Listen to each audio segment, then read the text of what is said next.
Yo, what's up everybody? It's Adam Hamer. This is episode 9 of my testimony about the 1990s GATE program. I'm back from the wonderful luck where the bird shit on my head. I've cleaned off the shit, collected that karma for good luck, and I've returned. I was gonna keep talking about what I was talking about, psychological warfare, the occult, MK Often. I know that's an interesting topic, and I was gonna continue discussing the Temple of Set, and I am going to do that shortly. But I'm going to take a side note because I wanted to present to you a fabulous video about the DIA's pursuit of creating a super spy with multiple personality who is a rabid communist during the day and a loyal American patriot at night. And if you, haven't been living under a rock, I'm sure you've heard of Baby Goebbels and Little Rubio's ideas where they'd be trying to bring back the Red Scare from, last century. Well, if I got a story for you, because not only are the leaders trying to manufacture an old boogeyman that does not exist anymore, that hasn't existed in a long time, unless you're counting HASANABI, who, based on this description, is a good candidate, who might be a super spy, rabid communist during the day, a loyal patriot at night. So anyways, I'm going to read you this document from the Defense Intelligence Agency, aka my not so best friends, aka the people who wrote this. This is a document that I've read to you before. It's called Controlled Offensive Behavior. I'll link it again in the bio because it has a bunch of ridiculous shit that they try to claim that they don't do, but obviously they be doing. So keep in mind, these people that go on the news and they say, oh my God, I'm so scared. There's so many rabid communists. You gotta give FEMA all the money. Yo, you gotta do pre-crime, dude. There's so many rabid communists. Meanwhile, they've got plans to make their own army of rabid communists. So let me explain to you how they do it. All right, so you're gonna find on page 43 of this document, number 4, multiple personality can be caused by hypnotism. One could deliberately set up a condition of multiple personality to further the ends of military intelligence and in the development of the, quote, super spy, unquote. In his formal waking state, which is called personality A or PA, this individual will become a rabid communist.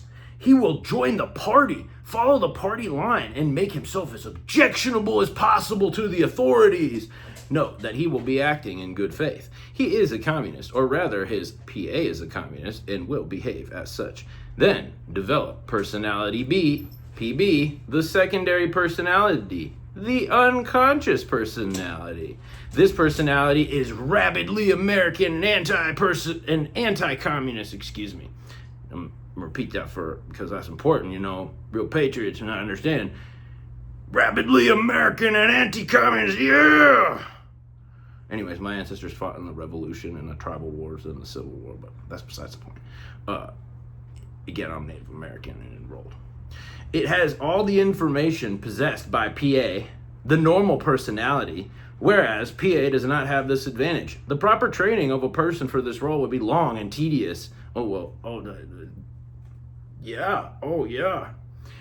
But once he was trained, one would have a super spy compared to any creation in a mystery story. This super spy plays his role as a communist in his waking state, aggressively, consistently, fearlessly. Definitely sounds like HASANABI streams. Or secular talk, I don't know. But it might be a spy, I don't know. But his PB is a loyal American, and PB has all the memories of PA.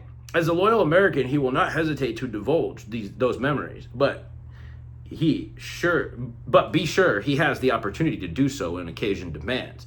Here is how this technique would work. Let us choose the Cubans as examples. I'm just gonna make a note, see what's going on in the news.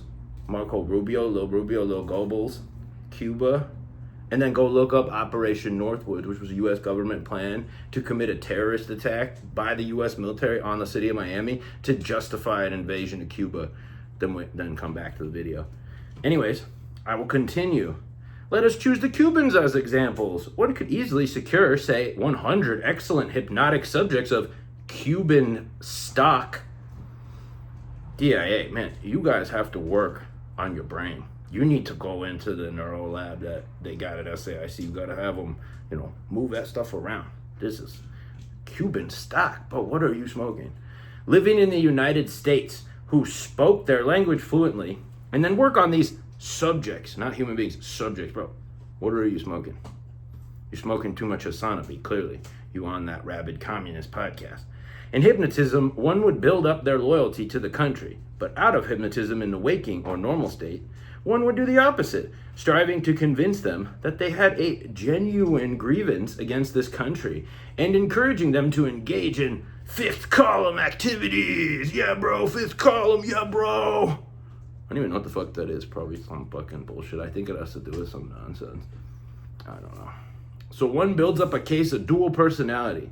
They would be urged in the waking state to become fifth columnist enemies to the United States. Yeah, they sound like Antifa. Oh yeah, Antifa, yeah. But also point out to them in hypnotism that this was really a pose, that their real loyalty lay with their country. Yeah, I love America. Offering them protection. Oh yeah, Big Macs in reward for their activity. Yeah, trucks, yeah, monster trucks, yeah, big darn, yeah. Through them, one would hope to be kept informed of the activities of their friends. This information, of course, being obtained in the trance state.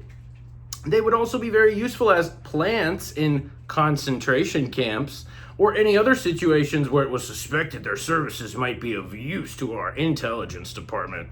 I would say lack of intelligence department, but yeah, I don't know anything. Oh. Once again, these people would have a great advantage over ordinary informers. Yeah, because informers we're not going to talk about them. Redacted. Convinced of their own innocence, they would play the fifth column role with the utmost sincerity. This conviction of innocence would probably be their greatest protection. Again, if suspected, no one could obtain from them any useful information. Only a few key people could throw them into the trance, and without this, any attempt to get information would be useless. There are some difficulties that would be encountered in building up an organization of such personnel. Hardly one somnambulist in 10 or even 100, according to Easterbrook's, would be suitable for such spy work, but the determining of this suitability would be a difficult task. He says, and the determining of this suitability would be a difficult task. But Easterbrook's reports it could be done, and once accomplished, it would repay amply for all the trouble. Oh, wow! The DIA's plan to manufacture programmed communists. And then number 5, oh yeah, the DIA's plan to create assassins. Number 5, the possibility of creating assassins through hypnotic techniques on prisoners of war exists. As was pointed out above, the subject does not need to be willing to enter into such a condition. Once the captive has been placed in a suitable hypnotic state, then one only need to establish the post-hypnotic suggestion or plan for the assassination. I believe we covered this already, but I'm going to repeat it. After the prisoner is released and returned to his organization, he will carry out his assignment through his unconscious state while appearing perfectly rehabilitated in his wakeful state. The main problem in the assassin plan is in the area of post-hypnotic reinforcement, aka programming.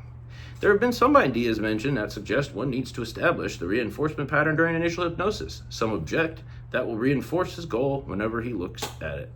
Oh, I made this mistake the last time I read it to you, so I know I read this whole thing. I'm not going to read it again, but I did want to re-emphasize that, again, the DIA was researching since the 70s how to not only make rabid communist patriot double spies, also look at this fucking nonsense.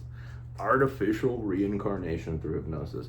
Bro, these fools are like convincing people, I'd have to go more into my story, my testimony, and that's not what this video is for. This video was strictly to talk about how the DIA simultaneously be trying to manufacture an army of rabid communists and also has the little propagandists going on the news trying to talk about these supposed communists. Like, are these communists in the room with us right now? Because I don't know any communists. I've never seen any, unless of course you're talking about HASANABI's stream, which I don't watch, and if I did, I wouldn't even know. Was he CIA? I don't know. Maybe you should ask him. I don't know. Is he a rabid communist super spy? Brings me to my point is, you got a government that's going wild with psyops. You got a government that engage in industrial scale child abuse, What is the aim? Well, the aim is they're trying to create a lot of chaos to manufacture the solution that they can offer, which is to replace the Constitution with some bullshit like Rex 84. As in, Rex 84 means let FEMA build a bunch of concentration camps, call people terrorists, lock people up in them, as well as people who are immigrants. Sound familiar? Yeah.